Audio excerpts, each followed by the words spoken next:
देखिए, आलस के बारे में दुनिया में बहुत सारी चीज़ें ऐसी होती है, बहुत सारी चीज़ें ऐसी है जिनको आप मार्केट से नहीं खरीद सकते। जैसे जुनून, जज्बा, आत्मविश्वास, कुछ करने की इच्छा, ये मार्केट में मिलते नहीं हैं। अगर ऐसा होता तो अमीर लोगों के पास में जुनून, जज्बा, आत्मविश्वास, मेहनत करने की क्षमता सब कुछ होता। मार्केट में नहीं मिलते हैं, इसीलिए शायद गरीब लोगों को एक मौका मिलता है कि अपनी मेहनत से ज़िंदगी में कुछ हासिल कर पाए। जिस इंसान की ज़िंदगी में आलसपन होता है, उस इंसान की ज़िंदगी में उतने ही काश होते हैं, काश, रिग्रेट, है ना? जितना आलस होता है उतना ही उस इंसान की ज़िंदगी में काश वर्ड्स होते हैं। काश, काश मैं कर लेता, हाँ, काश मैं अपना प्रयत्न शुरू कर देता, काश वो दिन उठ जाता, काश मैंने ये चीज़ छोड़ी नहीं होती, काश मैंने चीज़ टाली नहीं होती। और जब इतने ज़्यादा काश होते हैं, वो इंसान शरीर से लाश में परिवर्तित होने लगता है ना, चलती फिरती लाश होता है। कि आलस्यम ही मनुष्याणाम शरीरस्थो महारिपु, आलस ही मनुष्य के शरीर का सबसे बड़ा शत्रु है। आलस्य कुतो विद्या, आलसी के पास में विद्या कहाँ है? अविद्यस्य कुतो धनम, जिसके पास विद्या नहीं है उसका पैसा भी नहीं होगा, ये तय है, ये तय है। अधनस्य कुतो मित्रम, अगर किसी के पास पैसा नहीं है तो उसके पास में मित्र नहीं होगा, और मित्र अगर नहीं है तो सुख कहां से होगा? मतलब मैं सच बता रहा हूं, इस दुनिया में जितने भी तुम्हारे मित्र हैं, सच बता रहा हूं, बुरा मत मानिएगा, सिर्फ सच्चे मित्र तो आपके माँ बाप है ना, बुरा मत मानिएगा, कुछ कड़वी बातें बोल रहा हूं। और बाकी जो मित्र है ना, वो इन तीन चीजों के मित्र होते हैं, बी, बी और बी। बी मतलब बॉडी, या तो आपके शरीर से उन्हें प्रेम है, ब्रेन, आपके पास में नॉलेज है, आप उसको सीख सकते हैं, या बैलेंस। और सबसे ज्यादा मित्र होते हैं बैलेंस। और इसीलिए एक कहावत है, बड़ी प्रसिद्ध है, कि अपनी जेब भरी हुई रखना दोस्त, अपनी जेब भरी हुई रखना दोस्त, ये सच्ची मोहब्बत हर मोड़ पर मिलती है। ये कहावत है। अगर आप अपनी जिंदगी में, कई बार ऐसा होता है ना कि यार हम किसी चीज के ऊपर काम नहीं कर पा रहे, मेहनत नहीं कर पा रहे, तो तीन चीजों के ऊपर काम करने के लिए कभी भी देर नहीं हुई होती है। और वो तीन भी है, बॉडी, ब्रेन, बैलेंस। और इन्हीं लोगों की, जिन्होंने अपनी जिंदगी में अपनी बॉडी, ब्रेन और बैलेंस के ऊपर काम किया है, उन्हीं की कहानियां हैं। साथियों, ऊपर आका है और नीचे आपका काका है। आज का वीडियो एक बहुत ही महत्वपूर्ण मुद्दे पर है, आलस, लेजीनेस। आजकल के युवा कई बार इसके लिए एक फैंसी टर्म यूज करते हैं, और वो फैंसी टर्म है प्रोक्रास्टिनेशन। और एक वो टर्म है जो मुझे कई साल तक तो समझ में नहीं आई थी, क्योंकि मैं हिंदी मीडियम का स्टूडेंट हूँ, तो मैंने बहुत बार डिक्शनरी में पढ़ा कि होता क्या है। खैर, हमको चीज़ें समझनी है, और शांति के साथ में जब तक रीज़न नहीं समझेंगे, शायद एग्जैक्ट पॉइंट पर नहीं पहुंच पाएंगे। तो आज का मुद्दा है आलस। आलस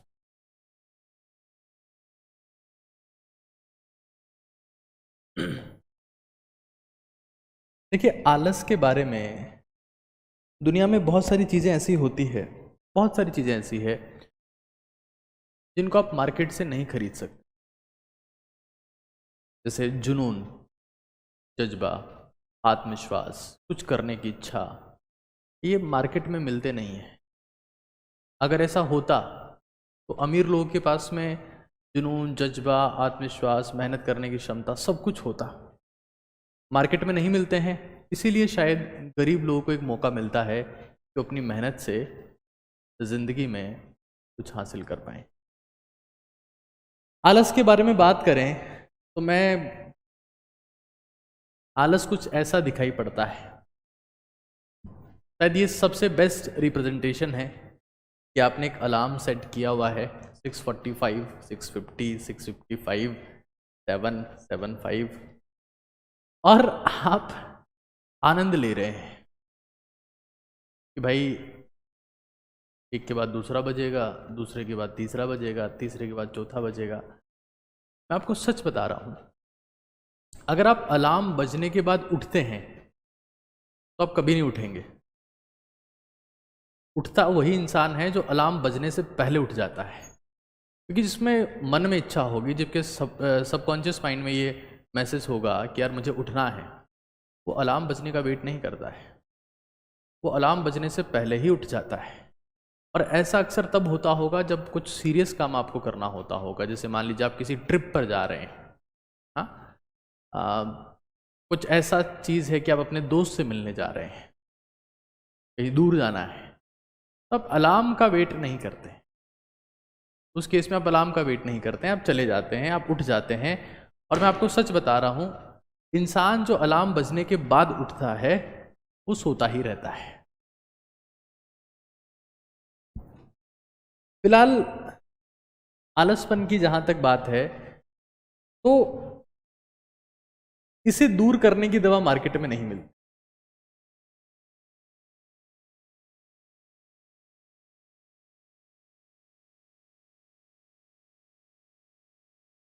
दवा मार्केट में नहीं है, बिल्कुल भी नहीं है। आप चाहे जहां ढूंढ लें। और आलसपन ऐसा नहीं है कि युवाओं की ही समस्या है। आलसपन अगर आप देखेंगे, जिस इंसान की जिंदगी में आलसपन होता है उस इंसान की जिंदगी में उतने ही काश होते हैं, काश, रिग्रेट, है ना। जितना आलस होता है उतना ही उस इंसान की जिंदगी में काश वर्ड्स होते हैं। काश, काश मैं कर लेता, हाँ, काश मैं अपना प्रयत्न शुरू कर देता, काश मैं उस दिन उठ जाता, काश मैंने ये चीज़ छोड़ी नहीं होती, काश मैंने चीज़ टाली नहीं होती। और जब जितने ज़्यादा काश होते हैं वो इंसान शरीर से लाश में परिवर्तित होने लगता है ना, चलती फिरती लाश होता है वो। और ये समस्याएं सिर्फ युवाओं की नहीं है, ये समस्याएं बुजुर्गों की भी है। उनकी ज़िंदगी में भी बहुत सारे काश हैं, यार अगर मैं ये कर लेता तो आज शायद मुझे रिग्रेट नहीं। खैर, संस्कृत से इसकी शुरुआत करते हैं। ये एक बहुत ही फेमस, बहुत ही प्रसिद्ध श्लोक है। और मुझे लगता है कि किसी मुद्दे को जब संस्कृत समझाती है तो किसी और भाषा को समझाने की ज़रूरत नहीं पड़ती। जो काबिलियत संस्कृत में है वो और किसी में नहीं है। कह रही है कि आलस्यम ही मनुष्याणाम शरीरस्थो महारिपु। आलस ही मनुष्य के शरीर का सबसे बड़ा शत्रु है। नास्त्यु यह न अस्ति उद्यम समो बंधु। उद्यम के समान यानी परिश्रम के समान, मेहनत के समान उसका कोई मित्र नहीं है। बंधु मतलब मित्र नहीं है। और जो मेहनत करता है वो कभी जिंदगी में दुखी नहीं होता है। मैं इसका हिंदी मतलब आपको बता देता हूँ। ये इसका हिंदी मतलब है कि मनुष्य के शरीर में रहने वाला आलस्य ही उनका सबसे बड़ा दुश्मन है। कई बार आपको लगता है ना कि ये मेरा सबसे बड़ा दुश्मन है, मेरा वो सबसे बड़ा दुश्मन है। जब इंसान आलस त्याग देता है तो किसी की औकात नहीं है कि उस इंसान से दुश्मनी पाल सके। परिश्रम जैसा हमारा कोई मित्र नहीं है। मतलब मैं आपको सच बता रहा हूं, आपको लगता होगा कि फ्रेंडशिप डे पर हम उसे गुलाब का फूल देंगे या उसे चॉकलेट देंगे या उसे टेडी बियर देंगे, बट मेहनत से बड़ा कोई आपका दोस्त नहीं इस धरती पर नहीं है। सबसे बड़े सपोर्टर आपके पेरेंट्स हैं, लेकिन मेहनत से बड़ा आपका कोई दोस्त नहीं। जितने भी लोग सवाल पूछ रहे हैं, मैं सेशन के एंड में आपके सभी सवालों का जवाब देने का प्रयास करूंगा। अभी चीज़ों को एक बार ध्यान से समझिए, वरना सेशन जो है वो अननेसेसरी डायरेक्शन में चला जाता है, जो मैं नहीं चाहता। तो अगर कोई इंसान मेहनत करता है तो किसी भी केस में दुखी नहीं होता है। This is sure. एक और श्लोक है, बहुत ही इंटरेस्टिंग है, मतलब अल्टीमेट है। आप इसको पढ़ेंगे आपको आनंद आएगा। क्या है? आलस्य कुतो विद्या अविद्यस्य। मतलब आलसी इंसान के पास में विद्या नहीं होती। आप आलसी नहीं हैं इसलिए सेशन देख रहे हैं। आलसी होते तो सोफा पे लेट के रील देख रहे होते, मैगी बना के सो जाते। आलसी लोग यही करते हैं, उनको ज्ञान 30 सेकंड में चाहिए और खाना 2 मिनट में। हाँ, ज्ञान 30 सेकंड का चाहिए और खाना 2 मिनट का। आलसी लोग की खासियत होती है, वो पहले चीज़ों को टालते रहते हैं और फिर आखिर में शॉर्ट फॉर्म में चीज़ें करना चाहते हैं। आलस्य कुतो विद्या, आलसी के पास में विद्या कहाँ है? अविद्यस्य कुतो धनम, जिसके पास विद्या नहीं है उसका पैसा भी नहीं होगा। ये तय है, ये तय है। अधनस्य कुतो मित्रम, अगर किसी के पास पैसा नहीं है तो उसके पास में मित्र नहीं होगा, और मित्र अगर नहीं है तो सुख कहां से होगा। मतलब मैं सच बता रहा हूं, इस दुनिया में जितने भी तुम्हारे मित्र हैं, सच बता रहा हूं, बुरा मत मानिएगा, सिर्फ सच्चे मित्र तो आपके माँ बाप है ना। बुरा मत मानिएगा, कुछ कड़वी बातें बोल रहा हूं। और बाकी जो मित्र है ना, वो इन 3 चीजों के मित्र होते हैं, बी, बी और बी। बी मतलब बॉडी, या तो आपके शरीर से उन्हें प्रेम है, ब्रेन आपके पास में नॉलेज है, आपसे वो सीख सकते हैं, या बैलेंस। और सबसे ज्यादा मित्र होते हैं बैलेंस के। और इसीलिए एक कहावत है, बड़ी प्रसिद्ध है, कि अपनी जेब भरी हुई रखना दोस्त, अपनी जेब भरी हुई रखना दोस्त, ये सच्ची मोहब्बत हर मोड़ पर मिलती है। ये कहावत है। अगर आप अपनी जिंदगी में, कई बार ऐसा होता है ना कि यार हम किसी चीज के ऊपर काम नहीं कर पा रहे, मेहनत नहीं कर पा रहे, तो 3 चीजों के ऊपर काम करने के लिए कभी भी देर नहीं हुई होती है। और वो 3 बी है, बॉडी, ब्रेन, बैलेंस। और इन्हीं लोगों की, जिन्होंने अपनी जिंदगी में अपनी बॉडी, ब्रेन और बैलेंस के ऊपर काम किया है, उन्हीं की कहानियां हैं। बाकी सब लोगों की तो जुर्म की दास्तान आप पढ़ोगे। जो इंसान गरीब है, जो इंसान कमजोर है, गरीब शब्द यूज नहीं करूंगा, जो कमजोर है शरीर से और दिमाग से, वो बैलेंस से अपने आप कमजोर हो जाएगा। शरीर से और दिमाग से कमजोर इंसान जो है, उनकी स्टोरीज नहीं होती है, किसी भी टाइप की नहीं होती। अब स्टोरीज भी नहीं होती और अफेयर्स भी नहीं होते। मित्र, आलसी इंसान के पास विद्या नहीं है, विद्या नहीं है तो धन नहीं है, धन नहीं है तो मित्र नहीं है, और मित्र नहीं है तो सुख नहीं है। डायरेक्ट कनेक्शन है। इसका मतलब यह है कि प्राचीन समय से अगर किसी बात को संस्कृत समझाती है, क्योंकि संस्कृत से बेहतर कोई समझा नहीं सकता, संस्कृत से बेहतर इस चीज को कोई समझा नहीं सकता।